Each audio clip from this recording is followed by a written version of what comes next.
This morning on BRN Lifestyle, your employees are also caregivers.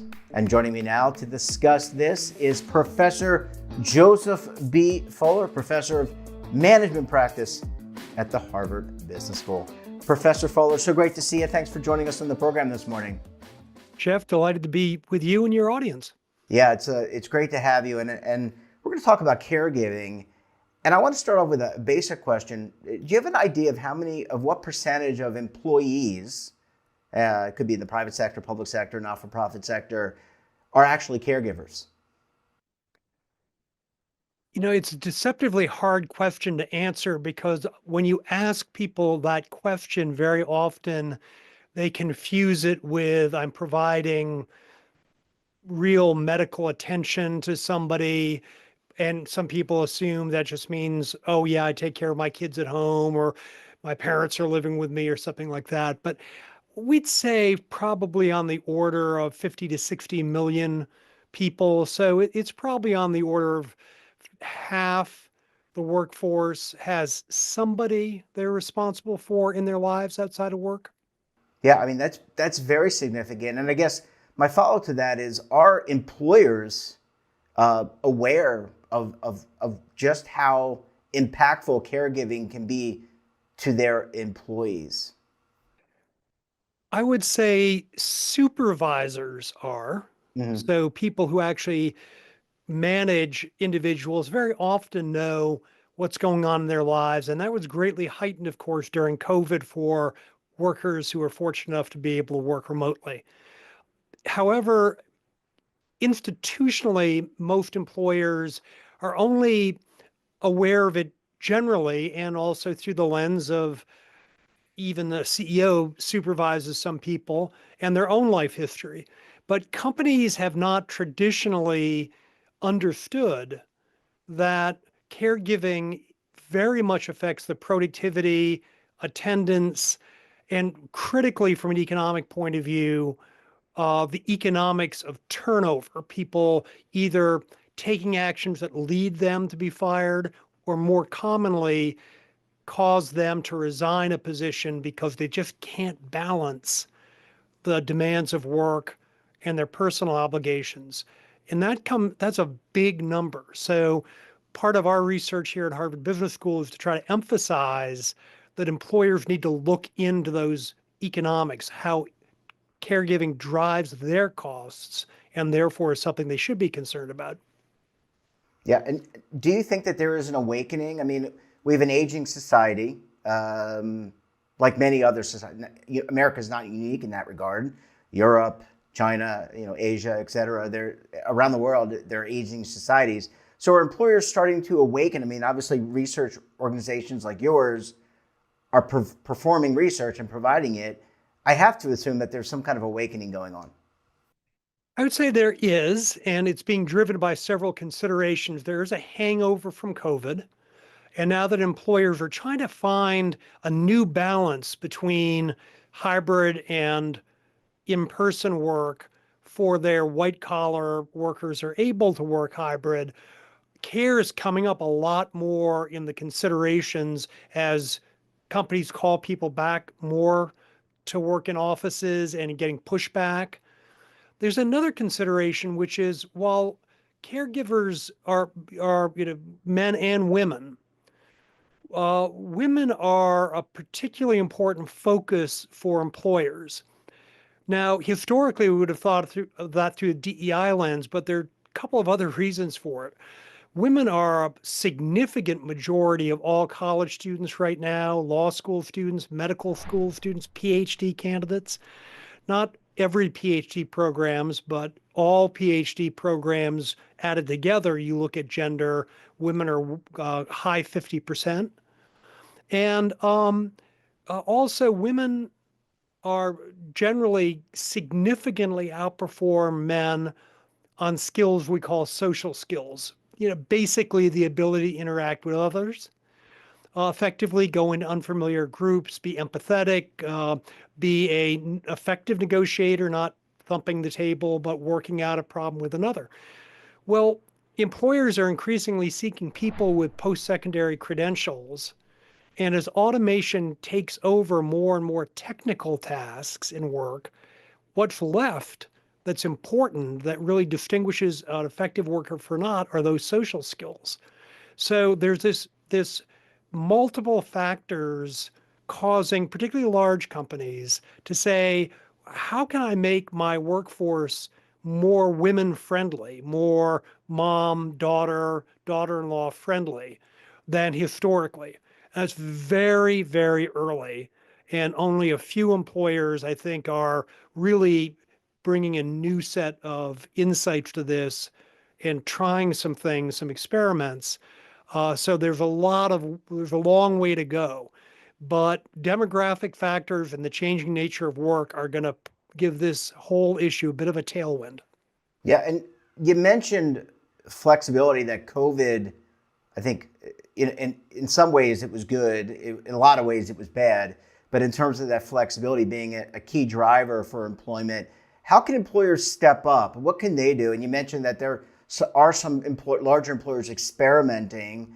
But what can employers do? Whether you're a smaller business, whether you are a large corporation or a large government, what can they do to help out their employees? Well, the first thing we have to recognize is only about 40% of workers, maybe even a little less than that, really can work remotely. They're frontline workers, what we call essential in COVID. And it's hard for companies that have blended workforces between those two things to strike a balance, because those essential must show up workers often begin to say, gosh, I just keep coming up lemons on the slot machine here. I always have to show up. Everyone else, has got it easy, quote unquote. That's not really the case, but in any case, these kind of resentments can fester. Um, for people experimenting or trying to get to some new normal with hybrid work, I would suggest three things quickly. The first is understand why the workers want to be hybrid or fully remote, not just, oh, I just want that. What's driving it? Very often it's things like, it's really hard for me to get to work 9 o'clock sharp, given traffic and drop off at elementary school. Or I'm in a 2 adult household and my spouse or significant other doesn't have predictable hours. So I can't, even though my schedule is fixed, theirs isn't. And that really makes it hard for me to know when I'm going to need to be able to be home. The second thing is that we found pretty consistently that when companies are bumping into problems with productivity with hybrid workers, it's often because they haven't invested the time and attention going beyond just allowing for hybrid work and helping managers learn how to manage a workforce and teams that are partially hybrid. So most managers have a lot of seniority. Yes, during COVID, everyone had a huge adrenaline rush and people performed brilliantly, but they weren't planning to do this for the rest of their lives. And they really need some help understanding how projects get managed differently, how evaluation is done differently. The third thing I would say is that the when you look into those reasons for wanting to be hybrid, they're different by cohort. So an older worker is much more likely to have a spousal care situation or older parents or other adult dependents, whereas the dreaded sandwich generation of people in their 40s may be looking after their folks and kids that are still at home, things like that. So you have to understand that it's not just you're hybrid or you're not. It's that you're hybrid for a reason. And the way I make that work as the employer have to recognize that those reasons vary and they're not, you can't just have a one size fits all solution. Uh, Professor Fuller, just one last question, and I apologize because we do have a short time frame, but we'll bring it back. Where does addressing this originate? So, you're describing some very important things that need to be discussed? Does it originate in the C-suite? Does it originate in human resources and total rewards? Where, if you're an organization looking to take this on, where do you start? Because I think there's probably a lot of managers and C-suite folks out there watching the program this morning and saying, okay, this makes sense. It's impacting my workforce. Where should I begin? I think it really should start, Jeff, with people that are running the business. And by that, I mean the operators can be the CEO or business unit leaders, even facilities leaders, because they see in their operating performance and productivity the impact of care in terms of turnover, in terms of absenteeism, productivity drops, what we call presenteeism, when someone's so distracted because of a care situation while at work, they're there, but they're not being productive. And it's for caregivers often feel inhibited raising how care is affecting them and their work. So when you have leadership that not only is attuned to the economics of caregiving and how managing it can improve performance, but also talks about it, makes it discussable, legitimizes the concerns of workers, not giving them carte blanche, not saying, oh, whatever you need, but saying it's okay to talk about it. We'll work hard to try to make it work for you. And if we can't, then we'll have reached that conclusion together with you knowing that we heard you and we tried. So really just making this discussable and showing leadership, which all of us can do because we all have stories, as do all our colleagues, about how care affects their life course and their career path. Yeah, well, there's a lot of things that HR and businesses have on their plate. This is an important one because it affects your workforce, of course. Professor Fuller, we're going to have to leave it there. Great to see you. Thanks for joining us. Excellent analysis. And we look forward to having you back on the program again very soon. Jeff, that'd be my pleasure. Thank you.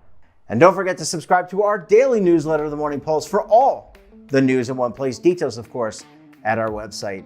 And we're back again tomorrow for another edition of BRN. Until then, I'm Jeff Snyder. Stay safe, keep on saving.